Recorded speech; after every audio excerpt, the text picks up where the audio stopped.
I am really fired up for today's episode because I've brought in the best of the best, someone who's going to guide you toward a happier life using the exact steps and research that will boost your happiness day to day. Dr. Laurie Santos is in our Boston studios. She is a cognitive scientist and professor at Yale who teaches the single most popular course that has been taught at Yale in 300 years. It's a course she created called The Psychology of a Good Life. It's so popular that 1,200 students signed up within 3 days of it being announced. Now, Dr. Santos has spent her entire career researching what truly makes you happy. And she has one of the most popular podcasts on the topic. It's called The Happiness Lab. And I love her research. I have used it. I've cited it. I've written about it. I've even taught it in online courses that I teach and in the work that I do with some of the world's leading global brands. That's how powerful her work is. And you're going to feel that power today. And that's why you can hear your friend Mel just bubbling over. That's why I can't wait for you and for the people that you love and for me to learn absolutely everything that she has to share with us today. So please help me welcome Dr. Laurie Santos to the Mel Robbins podcast. Oh, I'm so excited to be here. Thank you so much for having me on the show. Oh, I'm thrilled that we've got you here in our studios. And I'm like just looking around the studio being like, this is Mel's studio. So cool. And you're in it. I'm in it right now. Well, you're so busy. So thank you for taking the time to be with us. And we're going to cover a lot. And I just want to tell you, as you're listening and you've invited Dr. Santos and I in the car with you or on your walk with you, that there is so much that she's going to unpack for you about happiness, from the things that we get wrong about it to the ways our brains are working against us, to most importantly, I don't know how you're going to do this, woman, but you're going to condense the most popular course literally ever taught on happiness into this conversation with key takeaways. And I understand you also have homework for us. Yeah, sorry. You can't invite the professor on the show and not have your listeners get homework. Sorry, listeners. I didn't mean it. That's okay. I would love for you to speak directly to the person that is with us right now and listening and share with them what they might experience that could be different about their life if they take everything that you're about to share to heart and they apply it. Well, this is something we've seen in our students, which is that if you listen to what I'm about to say, if you follow the homework, you can actually become happier, somewhere between 5 to 15% happier, 5 to 15% more positive emotions, 5 to 15% more satisfied with your life. That's actually what the science tells you. And in our short version of the course today, that's what you're going to get. Wow. What does 5 to 15% feel like? Well, I think it feels like, if you were a 6 out of 10 on positive emotion, if I said all things considered, how satisfied are you with your life? You're like 5 out of 10. You go up to almost 7 out of 10. And that matters. Wherever you're feeling right now on how happy you are with your life, how much joy, how much laughter you have, you can kind of pop up a little bit. You're not going to go from 0 to 100, but these are lasting effects where you really go up a small but significant amount in terms of how you feel. Can I share something? Please. So when you said 5 to 15%, my brain was like, well, that's not enough. And I think that's probably relevant to our conversation about happiness. I mean, does that surprise you that I was like 5%? Meh. Not at all. I mean, I think when we talk about these strategies, especially to my very type A Yale students, right? Everyone wants to go from 0 to 100, right? Everyone wants to do the extreme thing. And I think one of the lessons we get from the happiness research is that this works better in baby steps. And it's not the kind of thing that you're just going to do one thing and happiness lasts forever. I think one of the disappointing things about happiness is that it takes constant work, like all good things in life, right? If you want to learn to play the violin, if I want to learn French, if I want to get really good at Guitar Hero, which is the last thing I've invested myself in. I've been trying to move from medium to hard on Guitar Hero. I know it's a little 2005, but that's what I do. But you can't just practice once and then that's it. You got to kind of keep up with it. And one of the lessons that we get from the science about happiness is that happiness works the same way. It's kind of like a leaky tire. You do these different behaviors, you change your mindset, it fills things up for a little bit, but then you kind of got to do it again and again. It sort of takes constant work. But the good news is that you can change things around a lot. So if you feel like your life is a leaky tire right now. Yes. And I think probably listeners out there, my guess is a lot of you are feeling that way. Yeah, I think so. I would love to have you share a little bit about this course that you teach at Yale University. It is the single most popular course taught in over 300 years. It's called The Psychology of a Good Life. Can you tell us a little bit about this course, why you created it, and why the heck is this so popular? Yeah. So the course kind of started when I took on a new role on Yale's campus. I've been teaching there for over 2 decades, but in just the last couple of years, I took on a role of what's called the head of college on campus. And so Yale's one of these weird schools like Hogwarts and Harry Potter, where there's like Gryffindor, Slytherin. There's like these like weird colleges within a college. They're basically like dorm communities. And so I became a head of college of one of these, which meant as a faculty member, I was living on campus with students. Really? And you're married. So were I'm you married, there yeah. with So your me and my spouse? husband eating in the dining hall, hanging out in the coffee shop. That's kind of fun. I became this like benevolent aunt to like 500, 19-year-olds, right? But I thought this was going to be fun, right? I thought college life right now was going to look like what college life looked like back when I went there in Right. the 90s. And it just didn't. I mean, I was really looking at this college student mental health crisis up close and personal. And this is true at Yale, but it's just true nationally. So right now, nationally, more than 40% of college students report being too depressed to function. Right now, nationally, more than 60% of college students report feeling very lonely and overwhelmingly anxious. More than 1 in 10 has seriously considered suicide in the last 6 months. And this was what I was seeing like in my community, right, where there were just students who were really struggling. And I just kind of went through this crisis of confidence. Like as a professor, I'm like, we're not teaching them computer science and Shakespeare and all this stuff if like 60% of students are experiencing overwhelming anxiety most days. And I was like, we got to do something about this. And being a psychologist, I mean, I'm a trained psychologist. I said, well, my field has strategies, right? Like we know simple kinds of ways that you can change your behaviors and your mindset that, again, don't take you from 0 to 100, but work pretty well, right? Can make you kind of patch up that leaky happiness tire and feel a little bit better. And so I said, well, why don't I make a class? I'll just make a whole new class and I'll kind of teach students all these strategies. I wanted it to sound cool. That's why I called it Psychology in the Good Life. So it sort of popped out of the course. It sounded like kind of fun. But, it was a new class on campus. I thought, 30 or so students would show up. And so the first indication that I got that something was amiss was we get these little kind of tickers as students are registering for our class. It's like this little web page where you can kind of see this graph going up and down. And most of the graphs had an axis that was from 0 to 100, but mine started going from 0 to 1,000. What were you like, where were you when that started happening? It was like back and forth in my office because it was like happening over time gradually as students were coming in. And I think it was something different because students were sort of voting with their feet. I mean, if you're a 19-year-old right now, you don't like this culture of feeling overwhelmed and anxious and just kind of so many of your friends are just experiencing panic attacks. Like that is not a fun way to be. And I think the course was really offering students a solution and even an evidence-based solution. I was saying, look, I'm going to just comb through the science and tell you what does the science really say practically that you can do to kind of feel better right now. And as you started to observe this about college students, did you see any correlation when you look around at your friends who are your age, my age, all ages as well, in terms of these statistics or just people generally being unhappy? Yeah, well, this was the striking thing about the course, right? Is that, the course became viral on campus, but what I really didn't expect was for the course to get viral off campus. About a week into teaching the class, there was a New York Times article about the class, the point of which was basically like all these 19-year-olds, an Ivy League school of their whole life ahead of them are miserable. What about the rest of us? It was kind of like, Dr. Santos, share these strategies with the rest of us.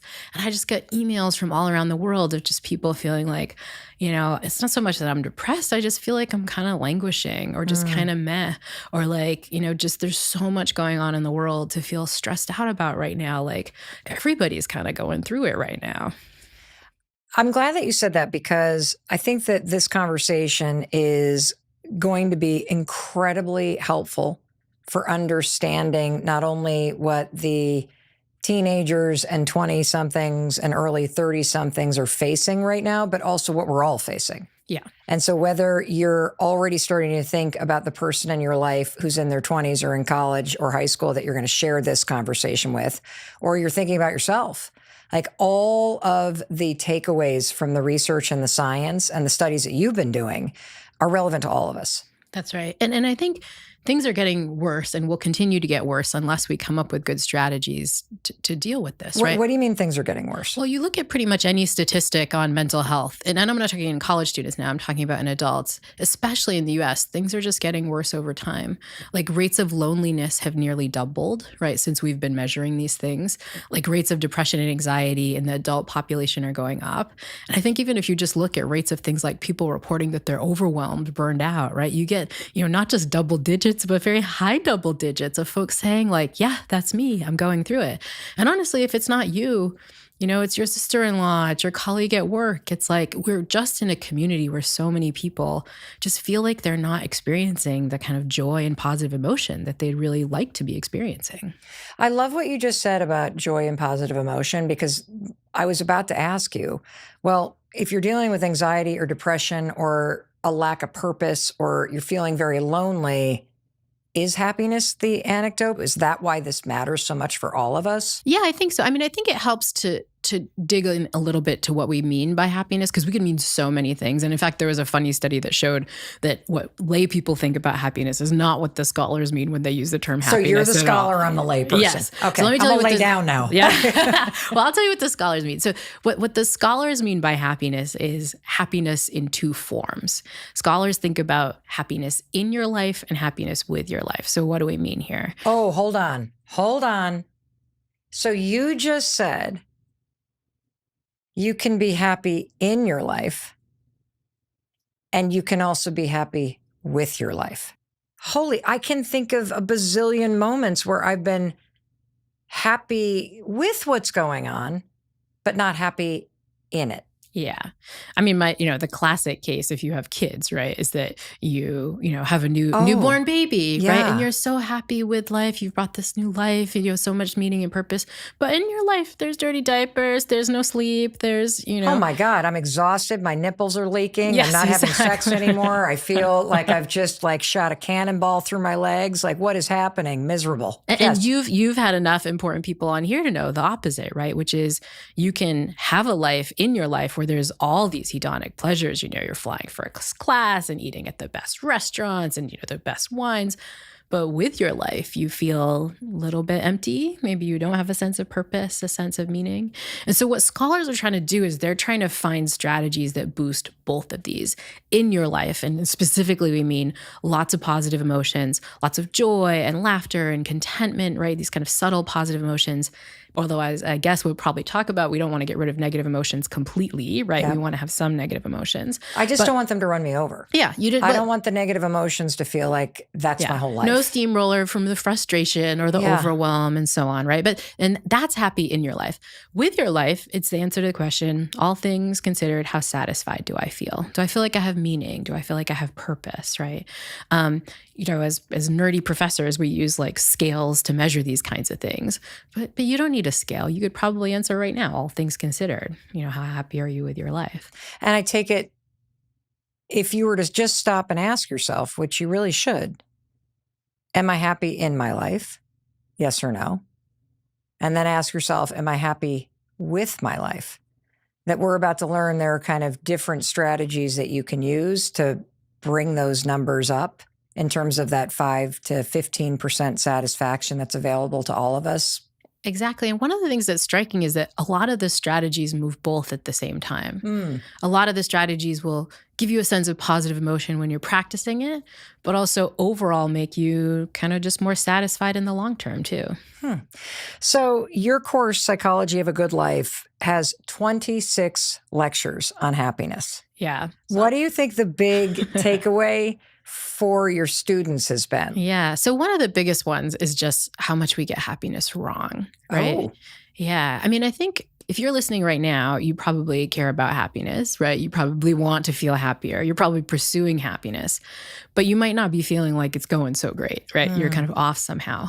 And I think this is something that so many of us seem to go through, right? It's not so much that we're not seeking happiness out. We are. We're probably putting some effort into the choices we're making and the actions we're taking to feel happier.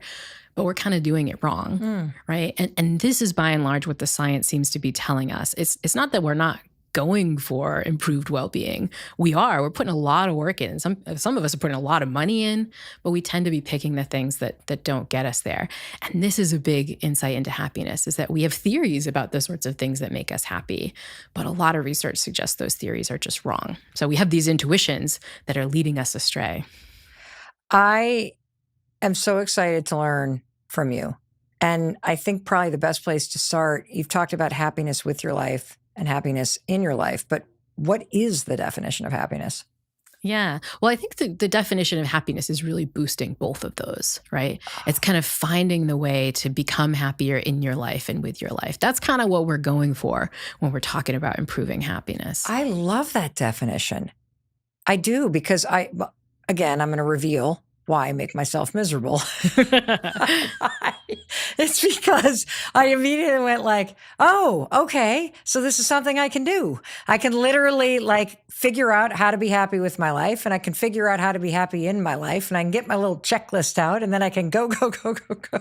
So it felt more like it's doable. It's like a checklistable thing. Yes, because I'm starting to really wonder, is it really more of a skill to learn how to be happy with and in your life? I think it really is. I mean, as we talked about before, this idea of happiness as something that you need to build over time, right? It just kind of takes energy. It's like learning the violin or learning to play Guitar Hero, right? You kind of just build it over time. I think one of the problems is that we don't spend a lot of time learning ourselves, teaching our kids, setting up educational institutions to build these skills. I think understanding the strategies that we need to engage in to improve our lives, to regulate our emotions, right? To kind of not get run over by that frustration and overwhelm and so on. These are such important skills. I think a different misconception is we just assume some people are good at it and some people are bad at it. That's not true? It is true to a certain extent, right? I think some people are naturally better at it than others. And is it because they're doing the things naturally that you're about to teach us? It's because they're doing the things naturally. And some of these things come naturally. I will say I am not naturally a happy person. I've become happier, maybe even about 20 to 30% happier since I'm like really digging into some of these homeworks and doing these things. But those strategies absolutely don't come naturally to me. It's just the kind of thing you can learn over time. Well, one of the things that you teach in your course is that we're not wired for happiness. Yeah. What does that mean? One of the reasons we get it wrong is that we're kind of like set up not to be so happy, in fact. And I think this makes most sense if you think back to kind of evolution, right? Okay. Like we are just these survivors and reproducers that have to get out there on the savannah and not get eaten by a tiger or something, right? What makes you do that better? Doesn't really matter if you're experiencing a lot of positive emotion, joy, and so on, but you definitely want to experience like fear. You definitely want to experience anger so you can get access to maybe resources that you didn't get access to before. You're going to be driven to pay attention to the negative stuff, right? Because that's kind of what matters for, surviving and reproducing. And that means we have brains that are built with what's called this negativity bias. We kind of constantly notice the bad stuff out there. And that's because our brains are wired for it. These were brains that had to like notice the tiger that was hiding in the bush. So when it's scrolling through an Instagram feed, it's going to see the terrible stuff. And that's what's going to get us going. Or if you walk into a cafeteria at a college or at work, you're going to notice that everybody already has a friend to sit with but you. Yep. We notice all the bad comparisons that make us feel terrible, right? And so that's just another feature of this. And it makes sense evolutionarily that that's what we're built for, right? Like we don't necessarily survive and reproduce better if we notice all the things we're grateful for and the blessings and have contentment, right? It works better if we live this really volatile life. Well, right? It kind of makes sense because if we were to like time travel back several thousand years and we're sitting out there on the savannah or wherever, if you and I are sitting there playing cards all day long, having fun, like cracking jokes, we're not going to eat. Right. Or worse, imagine the like contented Buddha, the perfect Zen happiness who's just meditating under a tree. Like he's going to starve and, get perfect. Or get eaten while he's meditating. So it sounds like because our brains are wired to keep us alive, that mandate has kind of spiraled out of control in modern life. And especially when you think about things like social media or you think about just how much information is out there about what other people are doing, you're probably now defaulting to paying attention to that instead of just paying attention to what's right in front of your face in terms of how to be happy with and in your life. Yeah. I think the modern world has found many more things for us to feel negative about and many more things to kind of activate our negativity bias. So If you were to speak directly to the person that's with us right now listening, what is it that they probably have wrong about happiness, or the misconceptions that they have that are leaving them feeling unhappy? It's almost like when you understand this thing, it's actually going to help you when you realize that there's this thing you have wrong about happiness. That's right. And I think it's worth being a little bit self-compassionate, right? You know, if you're listening to this feeling like, oh, I'm maybe not flourishing, I'm maybe not experiencing as much positive emotion as I could. First of all, you are in the majority, right? You're not alone when you're dealing with this. Second, you're just allowing your brain to play out, and the way your brain was built to play out. It makes sense that you're going through this, right? You're not doing anything wrong in some sense, but with a little tweaking of the way you engage in different actions and different mindsets, you can feel a lot better. Understanding where we go wrong, I think, is really the path to making things better. Amazing. I mean, I'd rather stop doing things because it feels easier than have to start doing a whole lot of things. You know what I'm saying? Yeah. Well, that is the bad news about happiness. Uh-oh. You know, like now I'm unhappy. I don't want to hear this. Okay, Dr. Santos, come on. The bad look. All good things in life take a little bit of work. Yes. And happiness is like that too. But the good news is that if you put that work in, you can change. And I think that's another thing that we get wrong about happiness. We assume not just that some people are good at it and some people are bad, but that it's built in, right? If you're a kind of, Debbie Downer sort of person, or like a real optimist, you're just always going to be that way. We assume that there's nothing you can change about it. And study after study shows that you can change. Again, you don't necessarily go from 0 to 100, but with time, you can build habits in that allow you to make like important, significant progress. That's great. Because I was just sitting there when you were talking about Debbie Downer, and I was thinking about my husband, Chris. Now, his name is Chrissy Downer? His name's Christopher Robbins, like from Winnie the Pooh. And so in a not so nice way, he's always kind of been the Eeyore of our family, just kind of, ooh. But it's because he's quiet. And I'm the Tigger bouncing all over the place. But I think he has probably had a higher level of happiness with and in his life. He's just not outwardly expressing it, whereas I'm all over the place. One of the big things we get wrong when it comes to happiness is that we assume happiness is about our circumstances, right? We look out at people's lives and think, oh, well, if I could just be rich, I would be happy. Or if I could just get that promotion at work, from my college students, if I could just get the perfect grade or into the perfect internship. Or be in the different friend group. Be in a different friend group, different relationship. Be in Yep. a relationship if you're not, get in a different relationship, but buy that new house, even I think just like buy that new thing, right? Whether that's the new dress or the new shoes. At a local level, I think we're buying things often to make ourselves happier. We think it's going to work, but really it doesn't work as well as we think. It seems like circumstances aren't the key to happiness that we expect. Now, that has a caveat. If you are listening to this right now and you're like in a refugee camp, or you don't have enough money to put food on your table, yes, changing your circumstances is going to matter really a lot for your material happiness going up. But my guess is you're listening to this and you're not necessarily in a refugee camp, that maybe you're not having the perfect finances, but you got food on the table and a roof over your head. If you're in that situation, then drastically changing your circumstances probably isn't going to affect your happiness in the way that you think. That's what study after study shows. Well, and I think more empowering is to know that you don't have to change your circumstances. That's right. To boost your ability to feel happier. And that's huge, right? Because changing your circumstances is a pain in the butt, right? Like going from, like your current salary to like $300 million a year, that's a big change. It's going to take a lot of work, right? Kind of finding a new relationship, getting a big promotion at work. These are hard things. And they're often things that most of us don't really have that much control over. Yeah. But all the strategies we're going to start talking about soon are ones that you have complete control over. They're just things that you can engage in yourself. What does the science really say practically that you can do to kind of feel better right now? You can actually become happier, somewhere between 5 to 15% happier. If I said, all things considered, how satisfied are you with your life? You're like 5 out of 10. Wherever you're feeling right now on how happy you are with your life, you can kind of pop up a little bit.